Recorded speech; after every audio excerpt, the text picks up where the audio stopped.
Hello, हाय, नमस्कार, सत श्री अकाल। मैं तनु आज फिर आपके सामने एक नया चैप्टर क्लास 10th का लेकर आई हूँ, that is carbon and it's compounds.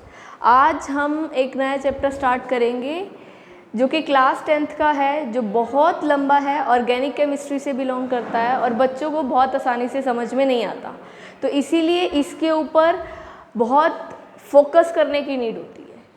आज हम जस्ट एक इंट्रोडक्शन चैप्टर पढ़ेंगे कार्बन एंड इट्स कंपाउंड्स की, और फिर हम इसको धीरे धीरे आगे मूव करेंगे। चलिए चैप्टर स्टार्ट करते हैं। जैसे कि हमारे चैप्टर का नेम है कार्बन एंड इट्स कंपाउंड्स।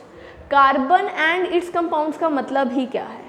सबसे पहला क्वेश्चन ये अराइज होता है इस चैप्टर का नेम देख के हमारे माइंड में कि हमारे पास अगर हम टोटल एलिमेंट्स की बात करें तो टोटल एलिमेंट्स हमारे पास अराउंड 118 एलिमेंट्स अवेलेबल हैं, जो कि हम पीरियोडिक टेबल में पढ़ते हैं। बट उन 118 एलिमेंट्स में से क्यों हमने सिर्फ कार्बन को ही चूज़ किया? ऐसा क्या है कार्बन में कि हम कार्बन को अलग से लेकर एक चैप्टर की फॉर्म में पढ़ रहे हैं, बाकी एलिमेंट्स को क्यों नहीं पढ़ रहे हैं? तो इट मीन्स कि यहाँ पर कुछ ना कुछ तो ऐसा है जो कि कार्बन में अलग से है, जो कि बाकी सारे एलिमेंट्स में प्रेजेंट नहीं है। तो आज हम वहीं से ही स्टार्ट करेंगे। तो पहले देखते हैं कि क्यों हम इस चैप्टर को पढ़ रहे हैं। चलिए सबसे पहले अगर हम देखें तो कार्बन है क्या, तो कार्बन के बारे में देखें तो हमने पढ़ा हुआ है जूनियर सेक्शन में कि जो कार्बन होता है उसका एटॉमिक नंबर जो कि 6 होता है, और क्लास 9th में आप लोगों ने इसकी इलेक्ट्रॉनिक कन्फिग्रेशन के बारे में भी पढ़ा होगा कि जब हम इसकी इलेक्ट्रॉनिक कन्फिग्रेशन लिखेंगे तो that is around, electronic configuration हो जाएगी 2 and 4। क्लियर? ये हमें पता है ऑलरेडी। तो इससे हमें क्या पता चला कि क्या इसके यूनिक कैरेक्टर्स हैं, क्या इंपॉर्टेंस है कार्बन की? तो सबसे पहले हम इसका एक टॉपिक देखते हैं, that is importance of carbon and its compound, कि इसकी क्या इंपॉर्टेंस है कि हम इसको यहाँ पढ़ रहे हैं। इम्पॉर्टेंस ऑफ कार्बन कंपाउंड्स, कि कार्बन कंपाउंड्स की क्या इंपॉर्टेंस है। चलिए अगर इसकी इम्पोर्टेंस के बारे में बात करें तो अगर हम अपनी सराउंडिंग में देखें तो हमारी सराउंडिंग में जितनी भी चीज़ें हैं, आप अपनी सराउंडिंग में देखें, आपका ये पेन है, ये मार्कर हम ले रहे हैं, that is made up of, इसकी आउटर बॉडी प्लास्टिक से बनी हुई है, और प्लास्टिक किससे बनता है? That is a carbon compound.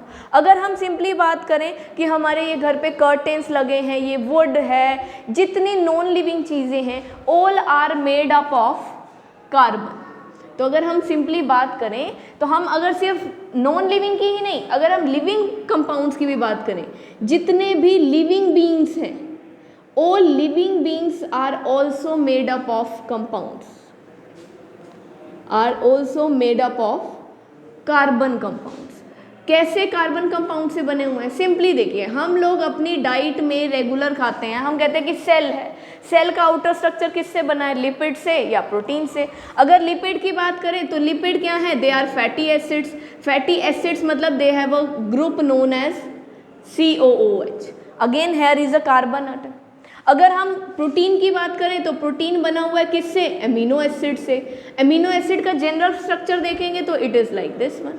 Again here is a carbon. It means कि हमारी बॉडी में भी जो अलग अलग चीज़ें हैं, जो सेल है, वो किस चीज़ से बना हुआ है? वो भी कार्बन या फिर इसके कुछ कंपाउंड से मिलकर बना हुआ है। ऐसे ही जैसे हमने ये तो लिविंग बींग्स की बात की, अगर हम इसके बाद इसके नॉन लिविंग बींग्स की बात करें तो नॉन लिविंग बींग्स भी जो हैं, जो नॉन लिविंग थिंग्स होती हैं, नॉन लिविंग थिंग्स हमने अभी बात की लाइक प्लास्टिक्स। हम प्लास्टिक्स के अलावा बात कर सकते हैं लाइक पॉलीथीन, हम बात कर सकते हैं किस चीज़ की? वुड, अलग अलग PVC आप यूज़ करते हैं, all are made up of carbon. किससे बने हुए हैं? कार्बन से बने हुए। मतलब कि अगर हमारी सराउंडिंग ही कार्बन से बनी हुई है तो इट मीन्स कि इसकी हमारी लाइफ में कितनी ज़्यादा इंपॉर्टेंस होने वाली है। हमारे लिविंग बींग्स किससे बने? कार्बन से बने हुए हैं। नॉन लिविंग थिंग्स जितनी हम सराउंडिंग में देखते हैं, आप मोस्ट ऑफ द थिंग्स जो अपनी सराउंडिंग में देखेंगे, they all are made up of carbon. आप चाहे पॉलीथीन की बात करें, नॉट ओनली पॉलीथीन, आप यहाँ पर सिंथेटिक फाइबर्स के क्लोथ्स डालते हैं, सिंथेटिक फाइबर्स आपने जूनियर सेक्शन में पढ़ा हुआ है, that is also made up of carbon. हम जितनी अलग अलग चीज़ें यूज़ करते हैं वो उनमें सब में क्या प्रेजेंट है, किसी न किसी फॉर्म में कार्बन प्रेजेंट है। चलो ये तो बात हुई इंपॉर्टेंस की। तो क्या पढ़ा हमने इंपॉर्टेंस में? इंपॉर्टेंस में हमने पढ़ा कि लिविंग बींग्स थे वो भी कार्बन से बने, नॉन लिविंग बींग्स भी कार्बन से बने हैं। अगर हम सारे ही कार्बन से बने हैं इट मीन्स कि उसकी बहुत सारी इंपॉर्टेंस होने वाली है। अब इस इंपॉर्टेंस के बाद अगर हम एक सेकेंड टॉपिक पे जाते हैं, कहते हैं कि ठीक है ये इंपॉर्टेंस तो ठीक है कि वो लिविंग बींग से बने हैं, नॉन लिविंग बींग से बने हैं, दैट्स ओके, बट हम कार्बन को ही क्यों पढ़ रहे हैं? इसके अंदर ऐसे कौन से यूनिक कैरेक्टर्स प्रेजेंट हैं कि हम कार्बन को ही पढ़ रहे हैं? हम कार्बन के अलावा उससे सिमिलर और भी एलिमेंट्स हैं, हम उनको क्यों नहीं पढ़ रहे?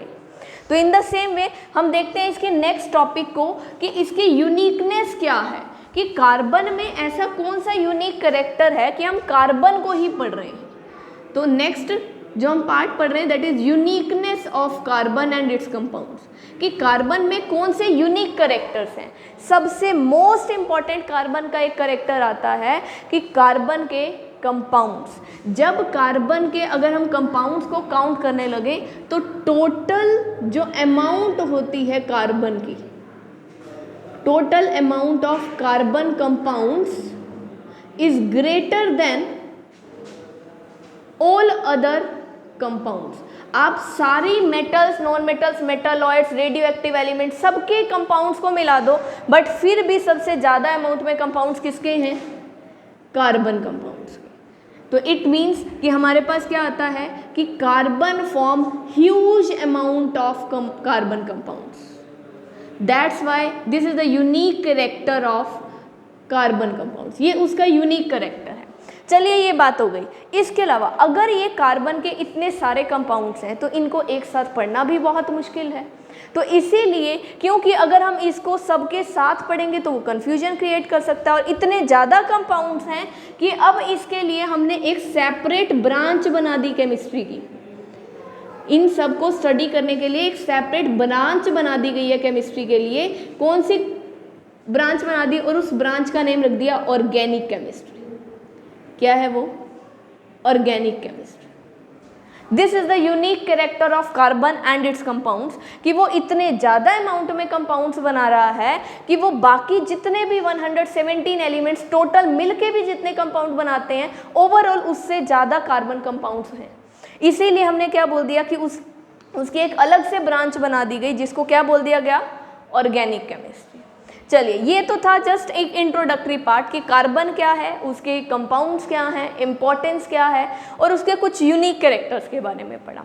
जैसे कि अगर हम एनसीईआरटी के बेस पर चले तो एनसीईआरटी में सबसे पहला जो टॉपिक दिया गया है दैट इज यार बॉन्डिंग ऑफ कार्बन कंपाउंड्स और bonding in carbon.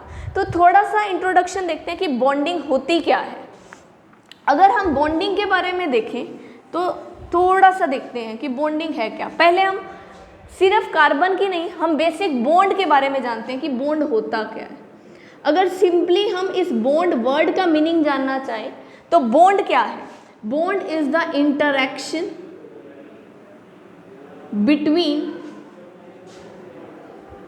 Two atoms which may be similar और डिसिमिलर। सिमिलर एटम्स या फिर डिसिमिलर एटम्स के बीच में जो इंटरैक्शन है उसको बॉन्ड बोला गया है। जैसे अगर एग्जांपल लें कि अगर ये कार्बन है, इसने हाइड्रोजन के साथ ये अटैच हो गया तो ये हमने एक इंटरैक्शन की फॉर्म में एक लाइन बनाई है जिसको हम क्या बोलते हैं? बॉन्ड। डिसिमिलर एटम है, एक कार्बन है और दूसरा हाइड्रोजन है। अगर मैं यहीं पे ही कार्बन को कार्बन के साथ अटैच कर दूं तो ये क्या बन जाएगा? टू सिमिलर एटम्स के बीच में। Both are known as bonds. अब अगर इन्हीं के ही टाइप्स की बात करें तो जो बॉन्डिंग होती है वो टू टाइप्स की होते हैं। दो तरह के बॉन्ड्स हमारे पास अवेलेबल होते हैं। One is ionic bond which is also known as electrovalent bond.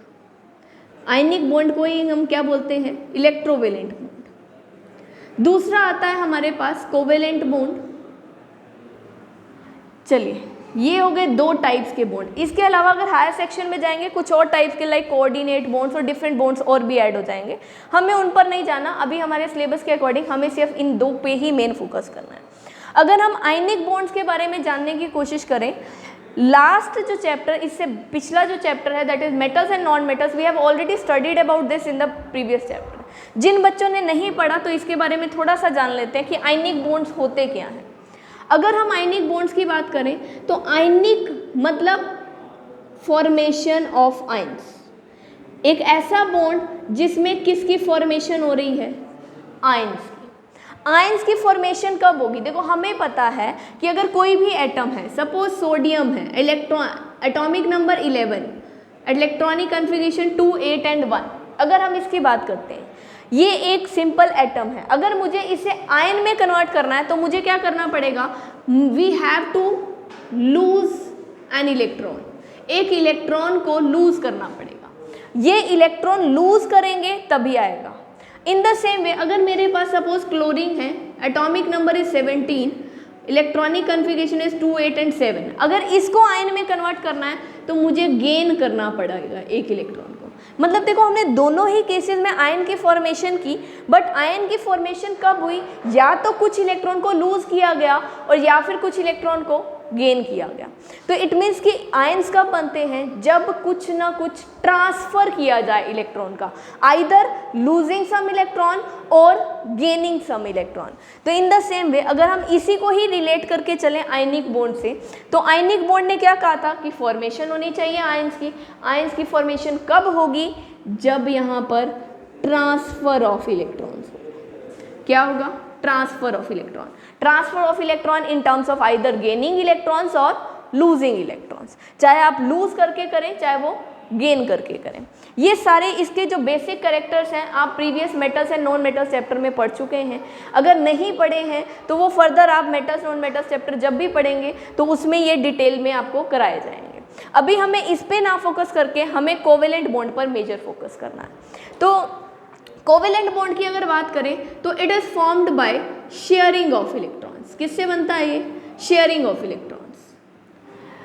अब देखो अगर ये शेयरिंग से बना है और ये ट्रांसफर से बना है, जब भी दो चार्ज पार्टिकल्स आपस में इन्वॉल्व होते हैं, it means I am talking about ion, कि अगर दो आयन्स इन्वॉल्व हो रहे हैं तो एक पॉजिटिव और दूसरा नेगेटिव दोनों एक दूसरे को अट्रैक्ट करते हैं, जिसकी वजह से जो बॉन्ड होता है वो एक स्ट्रॉन्ग बॉन्ड माना जाता है। इसलिए जब भी हम आयनिक बॉन्ड की बात करते हैं it is a strong bond.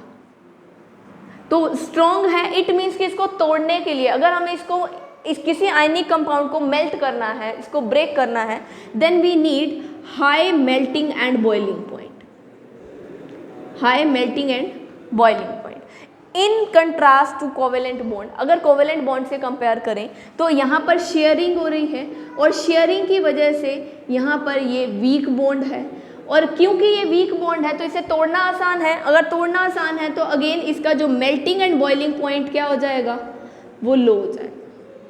Clear. Again देखो यहाँ पे वो क्या कर रहे हैं, शेयरिंग कर रहे हैं। अगर वो इलेक्ट्रॉन की शेयरिंग कर रहे हैं it means there is no formation of ion, ना ही वो लूज करेंगे ना ही वो गेन करेंगे। अगर वो ना लूज कर रहे हैं ना ही गेन कर रहे हैं तो यहाँ पर कहीं पे भी इलेक्ट्रॉन आयन की फॉर्मेशन नहीं होगी। अगर आयन की फॉर्मेशन नहीं होगी तो again they are poor conductor of electricity, poor conductor of electricity. तो यहाँ से हमें कुछ फीचर्स पता चले किसके, जहाँ पर कोवेलेंट बॉन्ड बनता है, मतलब ऐसे कंपाउंड्स जो कि कोवेलेंट कंपाउंड्स हैं उनके क्या क्या फीचर्स होंगे। एक बार दोबारा से समराइज कर लेते हैं इसे, क्योंकि हमारे सिलेबस में है। अगर इसके बारे में जानें तो देख लेते हैं कि कोवेलेंट कंपाउंड्स कैसे होते हैं। कुछ फीचर्स पढ़ लेते हैं किसके, कोवेलेंट कंपाउंड्स के। तो कोवेलेंट कंपाउंड्स क्या हैं देख लेते हैं थोड़ा सा। हमने अभी पढ़ा कि जो कोवेलेंट बॉन्ड होता है that is a weak type of bond, weak bond होता है ये। क्योंकि ये वीक बॉन्ड होता है तो इसे तोड़ना आसान है, तोड़ना आसान है तो मेल्टिंग एंड बॉइलिंग पॉइंट इसका लो हो गया था, low melting and boiling point. Again अगर ये वीक बॉन्ड है, शेयरिंग ऑफ इलेक्ट्रॉन से बनता है तो there is no formation of ions, कोई भी फॉर्मेशन ऑफ आयंस नहीं होगी, नो फॉर्मेशन ऑफ आयंस। अगर आयंस की फॉर्मेशन नहीं हो रही है it means it is a poor conductor of electricity, poor conductor of electricity. Clear. तो इनके ऊपर भी समटाइम्स स्मॉल कुछ क्वेश्चंस आ जाते हैं। क्वेश्चन तुम्हें कोई भी हमें ये कोवेलेंट कंपाउंड का नेम बता देंगे और हमें बोल देंगे कि it is a good poor conductor of electricity, why. Justify the statement. तो हम कह सकते हैं क्योंकि ये कोवेलेंट कंपाउंड है, उसके अंदर शेयरिंग होती है इलेक्ट्रॉन्स की, कोई आयंस की फॉर्मेशन नहीं होती, और आयंस की फॉर्मेशन नहीं होगी तो it is a poor conductor of electricity. ये इलेक्ट्रिसिटी को ज़्यादा कंडक्ट नहीं कर पाएगा, क्योंकि इलेक्ट्रिसिटी कंडक्शन के लिए हमें क्या चाहिए, movement of ions, we need some movement of ions. Is this clear to all of you? ये तो था जनरल अकाउंट की आयनिक बॉन्ड क्या होता है और कोवेलेंट बॉन्ड क्या होता है। अब देखते हैं कि कार्बन कौन सा बॉन्ड बनाता है, क्योंकि हमें किसके बारे में पढ़ना है, कार्बन के बारे में। तो अब नेक्स्ट पार्ट देखते हैं कि कार्बन कैसा बॉन्ड बनाता है। पहले कार्बन को समझते हैं थोड़ा सा कि कार्बन का एटॉमिक नंबर क्या है, और उसके अकॉर्डिंग कि कार्बन है क्या। हमें पता है कि कार्बन क्या है, उसका एटॉमिक नंबर 6। अगर एटॉमिक नंबर 6 है तो इलेक्ट्रॉनिक कन्फिग्रेशन बन जाएगी 2 and 4, राइट। चलिए अगर इसका एटॉमिक स्ट्रक्चर बनाते हैं पहले। अगर एटॉमिक स्ट्रक्चर की बात करें तो ये इसका न्यूक्लियस, और हमें पता आपने 9th क्लास में पढ़ा है कि इसके न्यूक्लियस में क्या क्या चीज़ें हैं। There are some protons which are positively charge and there are some neutrons which are no charge, जिसके ऊपर कोई चार्ज नहीं होता। And it is surrounded by some shells, कुछ शेल से सराउंड करता है जिसमें इलेक्ट्रॉन्स रिवॉल्व करते हैं। तो हमारे पास अगर हम बात करें कार्बन की, तो कार्बन क्या है, फर्स्ट शेल में 2 इलेक्ट्रॉन्स हैं, तो ये हमने 1 इलेक्ट्रॉन बनाया, ये दूसरा इलेक्ट्रॉन बन गया। सेकेंड में 4 इलेक्ट्रॉन्स हैं, 1 2 3 and 4। हमें पता है कि जितना एटॉमिक नंबर होता है that is equals to number of protons and that is also equals to number of electrons, right? This is already studied in 9th class, ये हम ऑलरेडी स्टडी कर चुके हैं 9th क्लास में। अब इसके अकॉर्डिंग देखें तो देखो अब कार्बन को क्या करना चाहिए। हमें पता है कि कोई भी एटम क्यों लूज और गेन करता है, जब उसे अपने एटम को स्टेबल बनाना है, उसको अपने आउटर मोस्ट शेल को कंप्लीट करना है। अगर आउटर मोस्ट शेल को कंप्लीट करने के लिए कितने इलेक्ट्रॉन्स चाहिए, 8, और यहाँ पर कितने हैं, 4। अगर देखो 2 ही ऑप्शन है, या तो कुछ लूज करे या फिर गेन करे। अगर ये आयनिक बॉन्ड बनाएगा तो 2 ऑप्शन है, या तो ये लूज करेगा 4 इलेक्ट्रॉन या फिर ये गेन करेगा 4 इलेक्ट्रॉन। अगर ये लूज करता है 4 इलेक्ट्रॉन, सपोज कीजिए अगर ये लूज कर देता है 4 इलेक्ट्रॉन, तो फर्स्ट अभी इसके पास टोटल 6 इलेक्ट्रॉन है। अगर सपोज इसने 1 इलेक्ट्रॉन को लूज कर दिया तो इलेक्ट्रॉन यहाँ पर इस प्रोटॉन, और ये proton positively charge, electron negatively charge, दोनों के बीच में एक फोर्स ऑफ अट्रैक्शन वर्क करती है, दोनों एक दूसरे को अट्रैक्ट करते हैं, और इस फोर्स ऑफ अट्रैक्शन को हमने नाम दे दिया न्यूक्लियर चार्ज।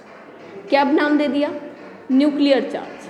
अब अगर हमें इस शेल में से किसी भी इलेक्ट्रॉन को बाहर निकालना है, सपोज मुझे इस इलेक्ट्रॉन को बाहर निकालना है, तो मुझे यहाँ पर इतने अमाउंट में एनर्जी लगानी पड़ेगी कि मैं इस न्यूक्लियर चार्ज को ब्रेक कर सकूँ। और अगर उसको दूसरी टर्म्स में बोले तो हम ये कह सकते हैं कि मुझे इतनी एनर्जी लगानी पड़ेगी जो कि इस न्यूक्लियर चार्ज से ज़्यादा हो, न्यूक्लियर चार्ज से ज़्यादा होनी चाहिए, तभी ये इलेक्ट्रॉन बाहर आ पाएगा, अदरवाइज ये बाहर नहीं आ पाएगा। अब वही सेम चीज़ है, अगर ये जो न्यूक्लियर चार्ज को तोड़ने के लिए हमें क्या अप्लाई करनी पड़ती है, हाई अमाउंट ऑफ एनर्जी। अगर हमें लूज करने हैं, for losing 4 electrons we need high amount of energy which we don't have. इतनी सफिशिएंट अमाउंट में एनर्जी हमारे पास नहीं है, इसलिए कभी भी कार्बन 4 इलेक्ट्रॉन को लूज नहीं करता है, वो 4 इलेक्ट्रॉन को लूज नहीं करता। क्यों? Because it needs high amount of energy, this is the reason, right. अगर मैं नेक्स्ट बात करूं कि वो गेन क्यों नहीं करता, अगेन ध्यान से देखो, अभी इस नॉर्मल जब तक ये एटम है कुछ लूज नहीं किया, कुछ गेन नहीं किया, तो इसके पास थे 6 इलेक्ट्रॉन और 6 प्रोटॉन्स, दोनों के ऊपर इक्वल चार्ज होता है, और इक्वल चार्ज होने की वजह से दोनों एक दूसरे को न्यूट्रलाइज करते हैं और एटम को बैलेंस स्टेट में मेंटेन करने का काम करते हैं। अब अगर सपोज मैंने इसमें 1 इलेक्ट्रॉन ऐड किया, टोटल हमें 4 ऐड करने हैं, अगर मैं 4 इलेक्ट्रॉन्स ऐड कर देती हूँ तो there are this much electrons, right.